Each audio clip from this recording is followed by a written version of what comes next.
हमारे जितने पैनलिस्ट हैं, आप सबका बहुत स्वागत है। बहुत शुक्रिया इस कार्यक्रम का हिस्सा बनने के लिए। और ज़मीनी स्त्रीवाद, क्योंकि साहित्य में एक पूरा तबका है जिसे अब बीते कुछ वर्षों में खास स्त्रीवाद के परचम से जोड़ के देखा जा रहा है। और सबसे पहले तो मेरा ये सवाल रजनी जी आपसे ही है कि साहित्य में कहानियाँ, संवेदनाएं और खासतौर पे स्त्री की कहानी शुरू से लिखी जाती है, लेकिन क्या वजह रही कि बीते कुछ वर्षों में खास तौर पर कुछ साहित्य को एक खांचे में डाला गया और उसे स्त्रीवाद से जोड़ दिया गया? क्या जो बाकी साहित्य लिखी जा रही हैं या बाकी जो किरदार हैं वो स्त्री के सशक्त होने के बावजूद या उसकी कहानी या उसके चैलेंजेस को लिखने के बावजूद स्त्रीवाद के खांचे में नहीं आते?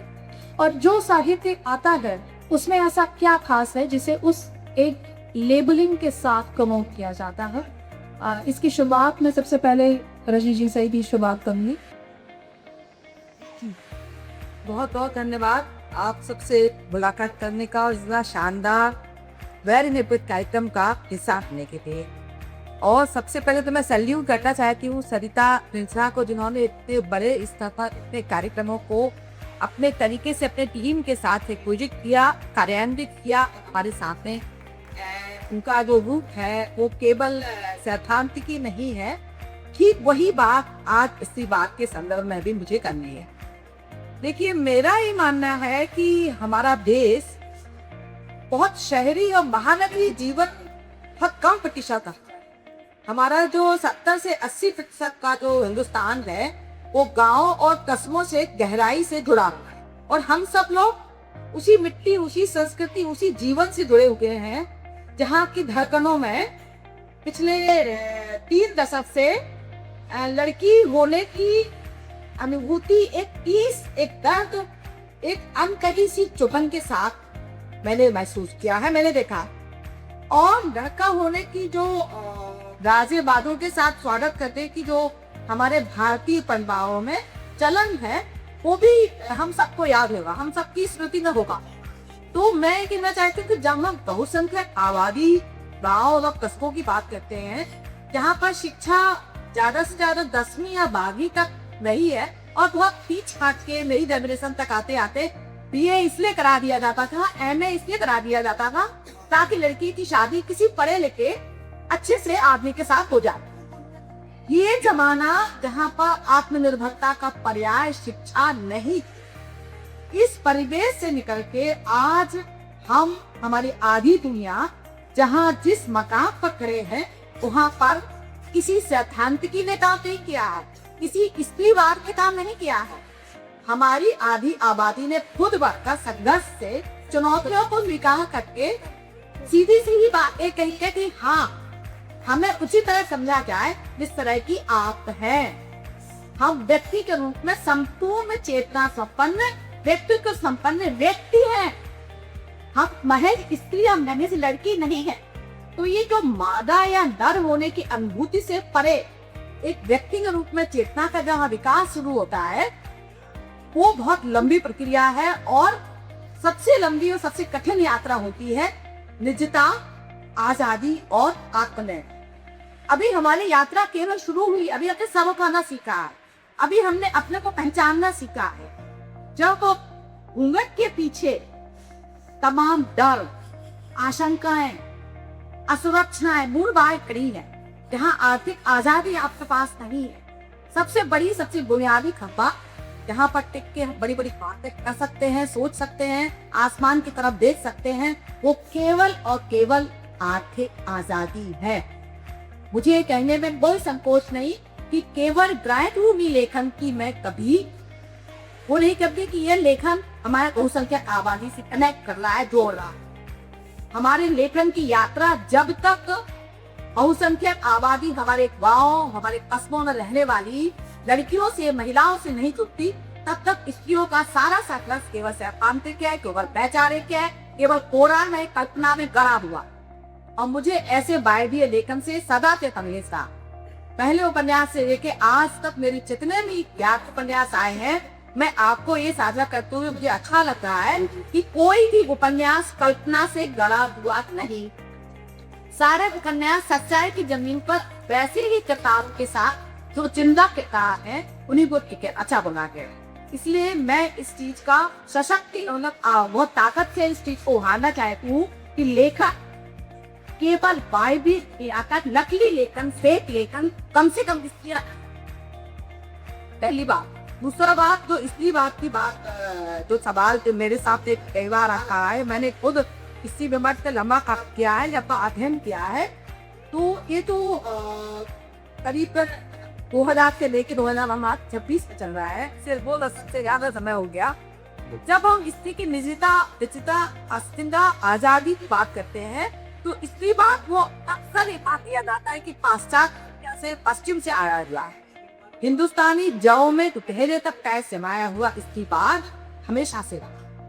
हमेशा से ऐसी स्त्रियां नहीं हैं जिन्होंने अपने परिवार के परिवार, विवाह संस्था, समाज, ये सब दोबारा बनाया हुआ है। जब पितृसत्ता की बेड़ियों को उखाड़ फेंकने का साहस बहुत साल पहले हमारे देश में हो चुका था, चाहे वो कारगी हो, चाहे वो मैत्रेयी हो, चाहे वो और महिलाएं के वैदिक काल से लेके और आधुनिक काल तक की बहुत सारी सशक्त चेहरे, सशक्त रचनाएं हमारे सामने आई हैं।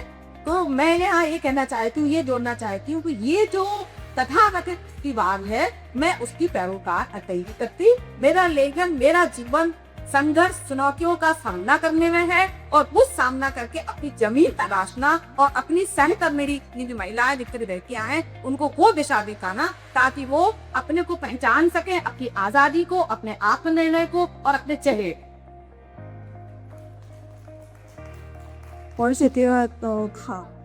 और लेकिन आपका जो लेखन है, इसमें जो किरदार नजर आते हैं, वो हमें लगता है कि हमारे आसपास शायद टेक्निक तो रिलेटेबल होते हैं कि शायद हमारी दे चाची के साथ भी कुछ ऐसा हुआ।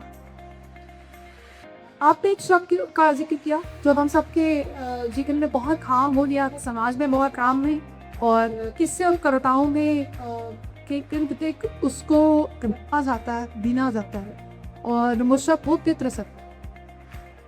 मेरा ये सवाल अनुज जी आपसे है कि जब हम पितृसत्ता जैसे शब्द की बात करते हैं और इससे तलने के बारे में बात करते हैं, उन पीढ़ियों को तोड़ने के बारे में बात करते हैं, तो क्या ये करते करते हमने अनजाने में एक ऐसा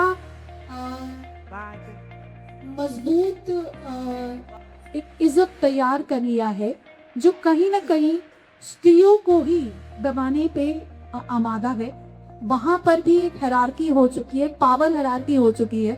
जो सबसे ऊपर है वो तय कर रहे हैं कि क्या होती है मजबूत स्त्री और कैसी होती है मजबूत स्त्री, और उसके नीचे जो लोग हैं जो शायद अपने लोक में जुड़े हुए हैं, या वो अपने किसी तरीके से, जैसे कि कहानी जो एक्टर में उन्होंने शुरुआत में कहा कि वो अपने आए दिन के फैसले में अपना मजबूत पक्ष रखती है, अपने घर की चार दीवारी में या अपने ऑफिस में या अपने कम्यूट के दौरान, उसे उसकी जो सशक्तिकरण है उसको नकार दिया जाता है।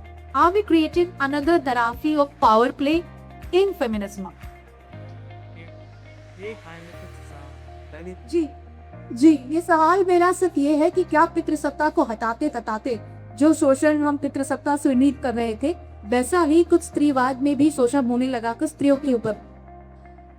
जब भी हम सत्ता की बात करते हैं, चाहे पितृसत्ता हो चाहे माँ चाहे स्त्री, हमेशा सत्ता रहा खतरनाक शब्द ही बहुत बस कहवे तो सत्ता को आत्मा। किसी भी घर में अगर स्त्री की सत्ता चल रही वहां भी कब तक रुक। मैं बहुत सारी ऐसी घटनाएं रुका सकता हूँ, उससे शायद आपने मेरे कई जानने वाले बड़े सुअर अफसर है और पूरा जीवन उनका नाटकी हो गया और बड़ी पप्पू भी उन्होंने निभाया लोगों के साथ, नाम लोगों की जरूरत नहीं सब। जब आप दफ्तरों में जाइए, अगर उस दिन अफसर का मूड ज्यादा खराब है तो आप समझिए कि कौन सी सत्ता की इंटरनेट है तो मुझे लगता है कि सत्ता का चाहे स्त्रीक की हो चाहे पुरुष की हो, ये बिल्कुल खारिज करने वाली चीज़ है। अब उस तो है कि इसमें दोनों को मिला करके कहा गया। एक बेटी बड़ी होती है तो उसमें पिता का भी रोल होता है, आधा भी रोल होता है। एक बेटा बड़ा होता है तो माँ का भी सब दिखता है, पिता का भी रोल होता है। मुझे लगता है कि साहित्य में दुखी तो अगर मैं सारी तो बात करो तो ताजा लोग देख चल रहा है, उसका अध्ययन बहुत अच्छा है, क्योंकि आप उसकी को विद्रोही को बना दें, लेकिन वो अपने पिता क्या रही कि आगे विद्रोह किससे कर रहे हैं? वो अपने पिता से कर रही है, अपने बाप से, वो पिता से कर रही है, अपने बेटे से कर रही है, अपने भाई से कर रही है, किससे कर रही है? सोसाइटी क्यों कर रही है? तो मुझे एक बात ये लगता है कि पहले तो हमें सत्ता को समझना होगा। दूसरा जो है स्त्री और पुरुष का जो भेद, वो जैविकीय भेद है, उससे भी स्वीकार करना प्रयोग है, वो भेद है, क्योंकि पहले भी क्या है भाई, बहुत सारी चीजें मैं वो कैसे आप समझते हैं, कुल मिलाकर के जब तक माँ ये नहीं समझेगी कि उसे अपने बेटे को कैसे कराना है, या बाप ये नहीं समझेगा कि उसे अपनी बेटी को कैसे कराना है, तो जैसा कि आप कह रहे हैं कि वो आवासीय दुनिया में आपको कहते हैं, मुझे ये लग रहा है कि हमको पहले तीसरी चीज जो बहुत बुरी समस्या आ रही है देश में, खासतौर पर भारतीय परिदृश्य के बारे में कहूँगा, क्योंकि वेस्टर्न से हमारा कल्चर, हम अभी कम से कम हजारों साल लग जाएगा उस लेवल तक पहुंचा। परिवार जब टूटता है तो स्त्री भी टूटती है, जान ली। परिवार जब टूटता है तो पुरुष भी टूटता है, ये भी जान लीजिए। तो अगर परिवार की संस्था हमारी टूट गई और उसको बढ़ावा दे रहेगा तो वो कर रहे हैं आ जाओ तो खा, या सास कहती है भी इसको बढ़ाओ तो बांटने लायक बहू, तो ऐसा मतलब है कि सास को कैसी कि बहू भाग जाए, और पिता नहीं देता है तो अपने बिछोड़ को दुख है। तो मुझे लग रहा है कि जब तक हम पारिवारिक संस्कार करो बहुत मजबूत नहीं करते, साहित्य में आके वहीं से तो दुखेंगे। कौन कारी मैं कहानियां पढ़ता रहता हूँ, व्यक्तिगत कोई कहानी भी जिक्र नहीं कर, चाहे वो आप देखिए कि भारत में जो स्त्रीवाद आया वो सोबती जी, आप वहां में चेक करके कहिए, यहाँ पे सही कहा कि भारत में पारंपरिक तौर पर इसकी बात बहुत प्राचीन रहा, वो कुछ रहा है। हालांकि जब आप कभी कार्य का धर्मशास्त्र पढ़िए, उसमें स्त्रियों को निवृत्ति खबर है, वो सच में बहुत तीन बेटियों का बाप हो, पति भी हो, बेटा भी हो, तो उस नाते बड़ा विचलित करता हूँ। तो नेहा शासकों में भी बहुत अच्छी बातें नहीं है, लेकिन दो चीजें हैं कि अगर बिस्को में कहे तो स्त्रियों के उद्धार की भी बात है। तो कुल मिलाकर के मुझे ये लग रहा है कि देर समादेशी पारिवारिक माहौल बनना चाहिए। आपके पिताजी आए, मैं भी मिल नहीं कहा हूँ, तो आप इस बात को भी दूर मत करिए कि बाप अपनी बेटी को आगे बढ़ाने के आ रहा है, या माँ ने अपने बेटों में साथ, आप अपने बेटों को लड़ा ही नहीं रहे, तो आप भी तो एक नई समझ चाहते रहे समाज को। तो ये हम सबकी जिम्मेदारी है, ये बात देखने में भी आए, हमारे जीवन में भी हो, तभी ये सत्ता को बेदखल करिए कि सत्ता साकी कोरी, वो चाहे स्त्री सत्ता हो चाहे पुरुष सत्ता हो, हम टिक नहीं पाए। ये नेगेटिव।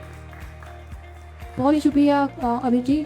और इस पूरे जो वक्तव्य उनका रहा, इसमें बहुत ज़रूरी जो बात थी, जिसे बात का समझना और अंडरलाइन करने की ज़रूरत है कि सत्ता जो शब्द है वो अपने आप में बड़ा डेंजरस है, और उसको चाहे पितृ से जोड़ा चाहे माता से जोड़ा जाए, वो नुकसान कर सकता है। जिस तरह से हमने अमित जी की शुरुआत की है, मैं उसी की तरफ आना बेहतर कि क्या हम पितृ सत्ता को उतारने के लिए जिस किस्म के साहित्य की बात करेंगे, जिस किस्म की हम लेखन की तरफ जाएंगे, या जिस तरह की कमाइयाँ हम रच रहे हैं, उनके साथ कहीं ना कहीं हमने हमें पालक की क्या कहानी है विदिन गवर्नमेंट प्रेजेंटेड, आप उससे का इत्तेफाक रखेंगे या नहीं मानते इस बात? मैं काफ़ी हद तक तेरे दो सतपुती और वरिष्ठ लोगों ने मत सही बातें थी, मैं से बिल्कुल इत्तेफाक रखती। जहाँ सत्ता आ जाती है और जहाँ निरंकुश हो जाते हैं, वहाँ पे चीज़ें खराब दे ही जाती हैं, और सत्ता हमेशा अपने लिए मटेरियल तैयार करती है। पितृ सत्ता में हमारी माताएं, हमारी दादियों को बहुत अच्छा पितृ सत्ता भी छड़ी से ट्रेन किया, इतना अच्छा ट्रेन किया कि वो पिका से पहले हमारे सामने खड़ी ही हमको रोकने के लिए। हमारे यहाँ स्त्रियाँ ज़्यादा रोकने के लिए आगे खड़ी की पुरुषों से, उन्हें बहुत अच्छी तरह से ट्रेन किया गया। तो हमेशा ऐसा होता है कि चाहे पितृसत्ता हो चाहे मातृसत्ता हो, उससे अपने नुकसान जरूर से है। अब इस पर ही आगे स्त्रीवाद है, स्त्रीवाद पुरुष विरोध में ही है। ऐसा कोई नहीं है कि वो पुरुष को एकदम आप विरोध भी हो है कि क्या वो पुरुष है उनको आप ईविल दिखा रहे हैं, उनको राक्षस की तरह प्रेजेंट कर रहे हैं अपना साही को, तो बिल्कुल ऐसा नहीं है। अभी मैं केवल अपनी कहानियों की बात करूं तो मैं दोनों चीजों को बराबर कर देखा। वो पुरुष की जो स्त्रियों की वजह से दुखी है या भोग रहा है, और वो स्त्रियां भी जो इस पितृसत्ता की वजह से अपने आव्याक का पावक अपने सामने आने वाली चीजों को नहीं।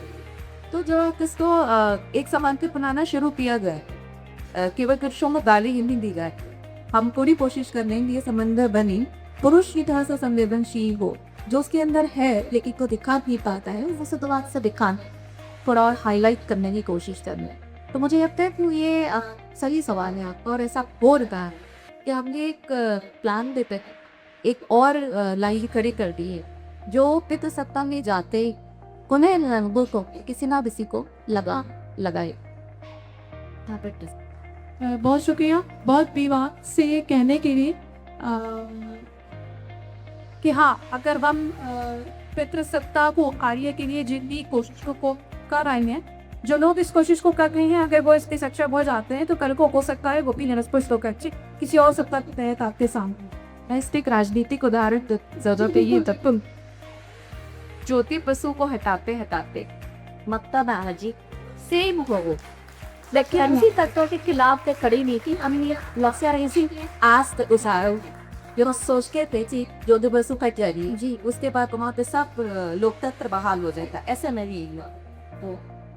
थैंक यू करेक्ट बिल्कुल विद एग्जाम्पल बताने के लिए। अब दो सवाल मेरे जहन में बुला रहे हैं, लेकिन इसको पहले पूछे। लेखन का इस्तीफा और मंच का इस्तीफा, एक पाठक के तौर पे हम वहाँ पे बहुत सारे लोग हैं जो पढ़ना पसंद करते हैं और फिर अपने लेखकों को सुनना पसंद करते हैं, ठीक है। चूँकि मीडिया का एक दौर आया है, फिल्म में कैमराज आ गए, फेसबुक आ गया और बहुत सारे ऐसे मंच आ गए जो इस तरह की बातचीत करते हैं, जो बहुत ज़रूरी है। लेकिन लेखन में जो स्त्रीवाद है और मंच पे जो स्त्रीवाद है, उसमें कहीं ना कहीं हमें अंतर नजर आता है पाठक के तौर पे। क्यों कह गया है, किस वजह से है? और इसी सवाल के आपसे ही मैं जानना चाहूँगा। बहुत तेजी से माइक पास की किसका ये अंदर इसलिए है क्योंकि जो हम दिखना चाहते हैं और वो हमारी कहानियां हैं, लोग का अलग है। मंच का जो घुटना है और मंच का दस्तीवाद है बहुत अग्रेसिव हो गया है बनता है, क्योंकि कविता तरी ऐसा सबने भी बताया थी कि लाइक फॉलो पर सब्सक्राइब की जैसी मेंटेलिटी जितना आप अग्रेसिव होंगे मंचों के जिनको बड़े नेता दिखाई के उतने ज़्यादा लोग आपके फॉलो करेंगे, और फॉलोअर्स एक लत फिर है, जब वो लत जाती है तो मंच का स्त्रीवाद खटक जाता है। हम बात जिन चीज़ों में कर बैठे से वो अपने से प्रतिभा है खालत की, लेकिन जिस चीज़ के लिए बड़ाई करते हैं लगभग पीछे छूट जाती, और अपने आप को बढ़ा के बनाना मंच पे आपको ज़्यादा महसूस करते हैं। जबकि लेकिन मैं क्या होता है काफी में रिलेट करने आपका पाइका दाम देती है और आपको कनेक्ट भी करता है, तो वहाँ करीब थोड़ी सा मितार होना चाहते ये कहूँगा। दोबारा डिफरेंस मुझे इस प्रकार से दिखता है कि जब कहानी ना बचते हैं और मैं लेकर होंगी बहुत अलग होती है, मंच तो सुनते तो बहुत अलग।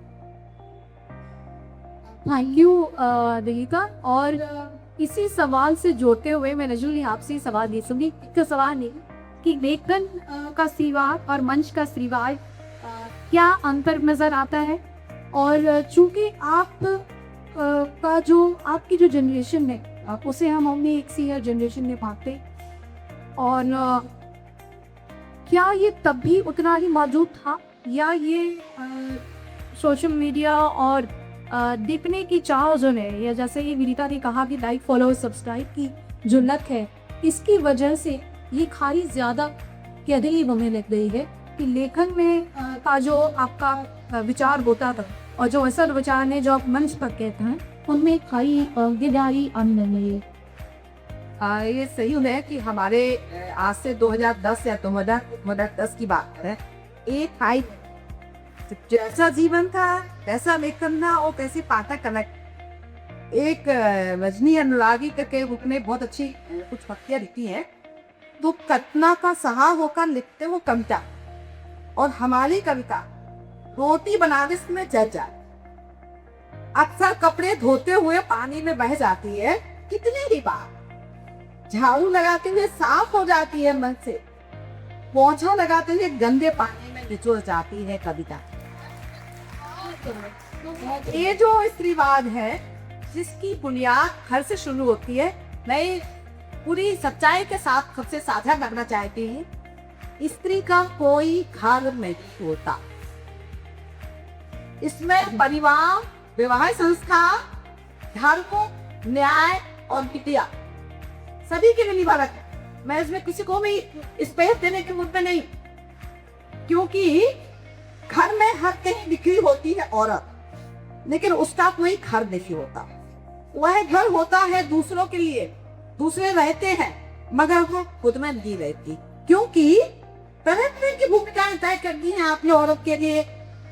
उसकी कोई भूमिका क्या है? कोई एक भूमिका है, कभी माँ है, कभी पत्नी है, कभी बेटी है, लेकिन सारे आप उसके मत थे। बस तो हकीकत यही है, उसे मालूम नहीं है कि यह सब उसे चुप कराने के तरीके हैं, और जब उसकी यह बात समझ में आती है उसके साहस की शुरुआत वहीं से।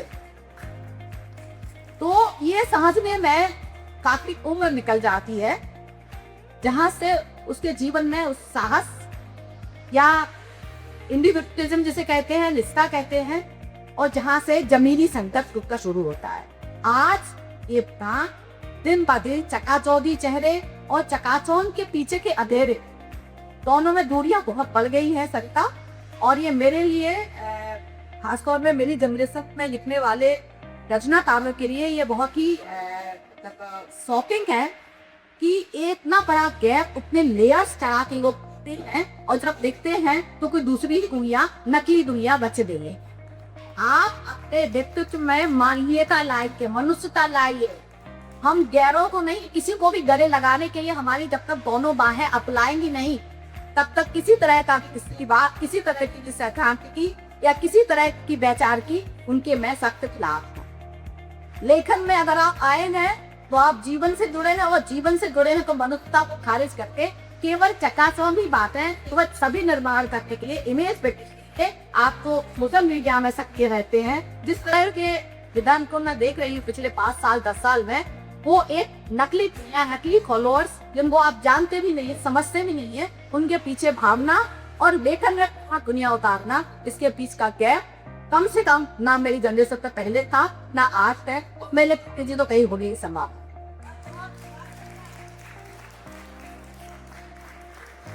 बहुत बहुत शुक्रिया रजीना।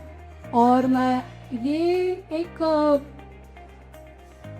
आपकी जो बातें हैं, मुझे लगता है कि जितने लोग खास तौर पे जो नए लेखन में हैं और जो मंच के स्त्रीवाद के पैरोकार हैं, उन्हें समझने की ज़रूरत है कि ला तो वो मंच के पैरोकार बने रहे और लेखन से इस्तीफा दे दें, या लेखन में उतर जाएं और उसके पैरोकार बने। बहुत शुक्रिया। और ये सवाल, अगला सवाल अनुजी मेरा आपसे है कि जब हम किसी नायिका की बात करते हैं तो हमारे लिए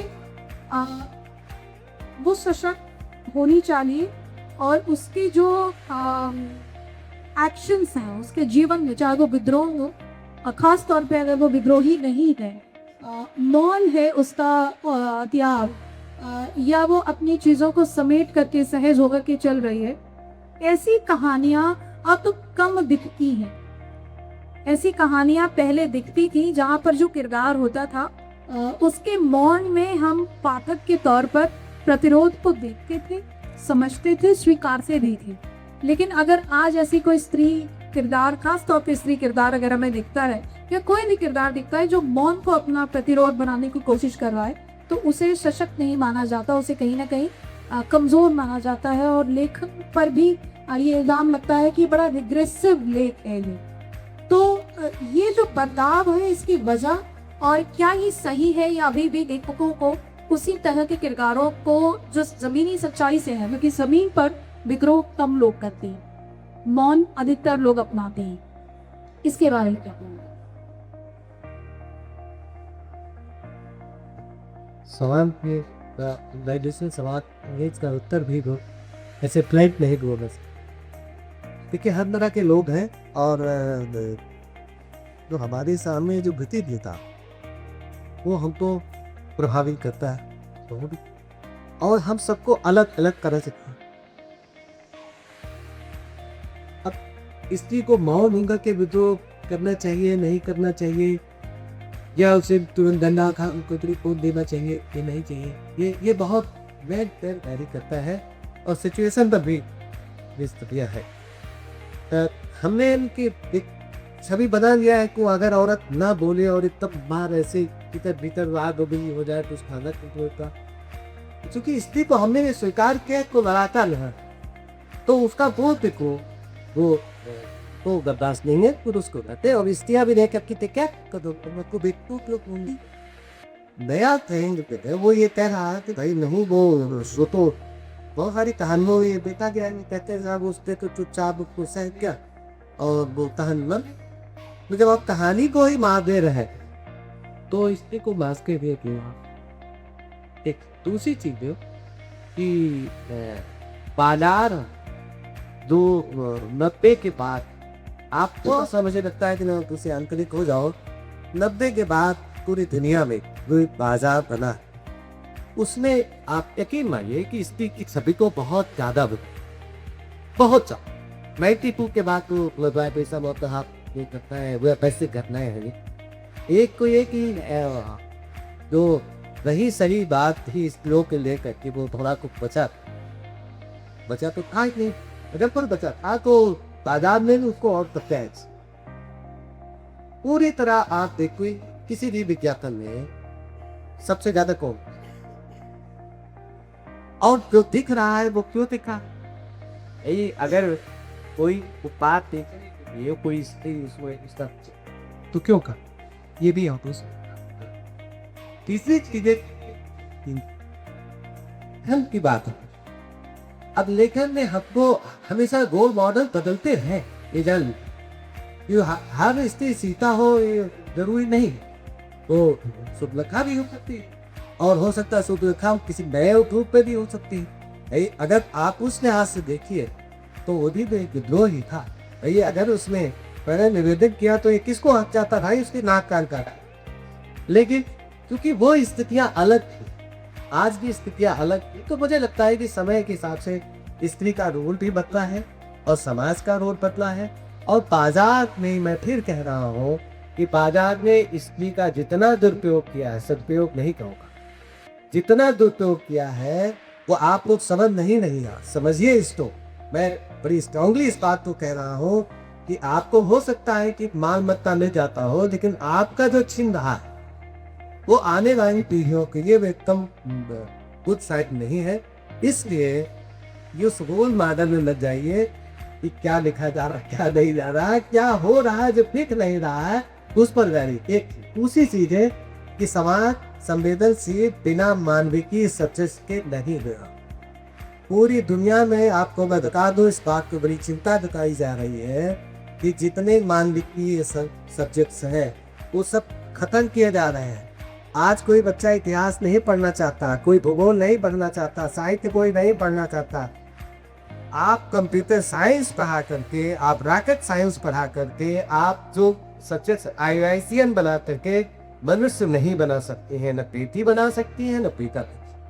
इसलिए फिर कहानियों में ऐसी चीजें आनी चाहिए जो मनुष्यता को रेखांकित करे।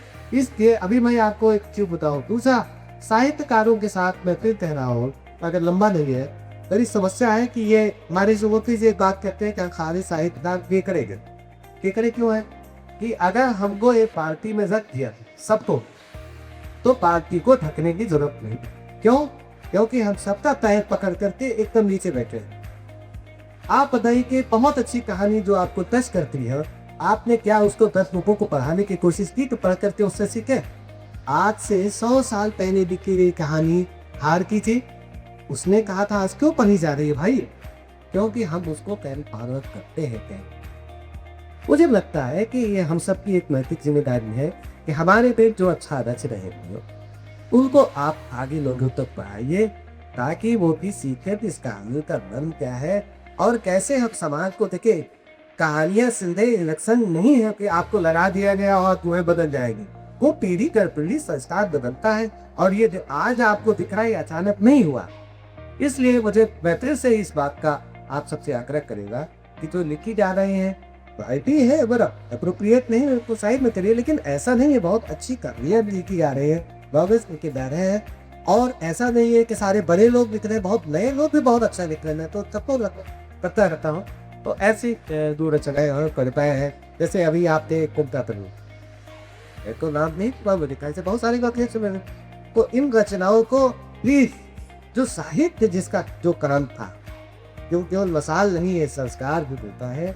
अगर हम संस्कार को बदलना चाहते हैं और हम वेस्टर्न नहीं है, मैंने पश्चिम में भी देखे, मैंने कुछ यूरोपीय देशों के यात्राएं सहयोग शुरू करो, यहाँ वहाँ में कुछ तुलना भी, हम वैसा हो ही नहीं सकते। आप हो जाइए, तो हम जैसा थे उसको कैसे बेहतर बने इसके लिए प्रयास करिए।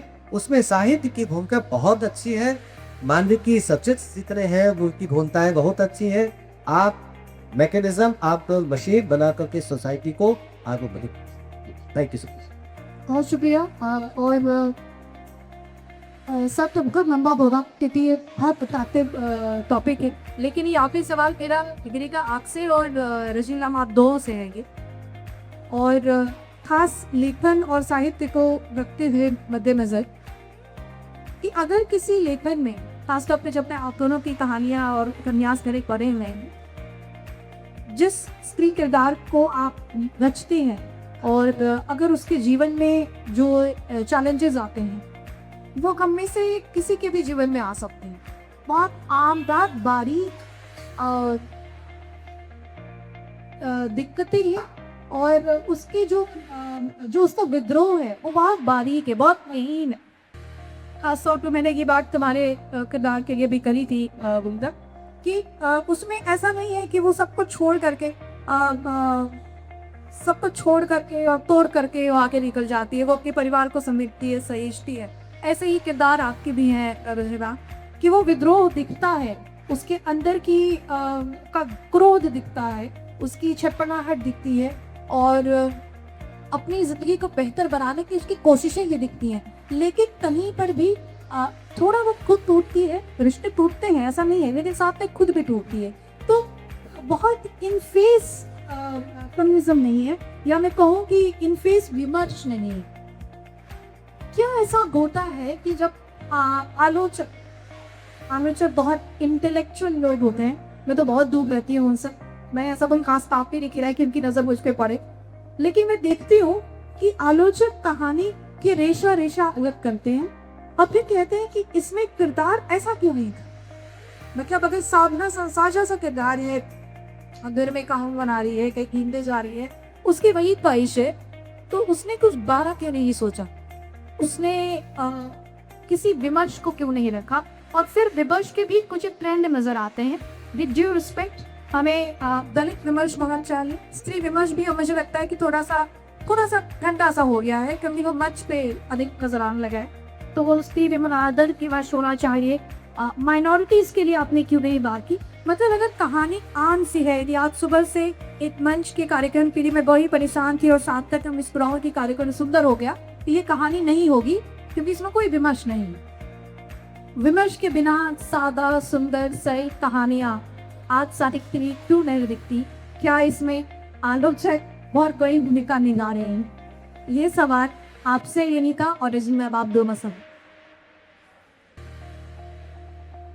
बहुत सुंदर सवाल है, बहुत अच्छा सटीक है आज के दौर में। ये मैं मेरा मानना है कि इस तरह की कमी है, मैं एक्सेप्ट की जो फर्क है, तो आगे के पीछे का समाज या तो जिनके बीच में रह के हमने अपना लांगत में उपन्यास लिखे हैं, धमादार के जो जीवन है उनके ऊपर। और ये जो लेखन है इसमें ना बहुत चीजें मिसिंग, बहुत छूट रही है, जिसमें हाशियों पर खड़ा हुआ समाज है, जिसमें आदिवासी हैं, जिसमें दलित हैं, जिसमें काम करके स्त्रियां हैं।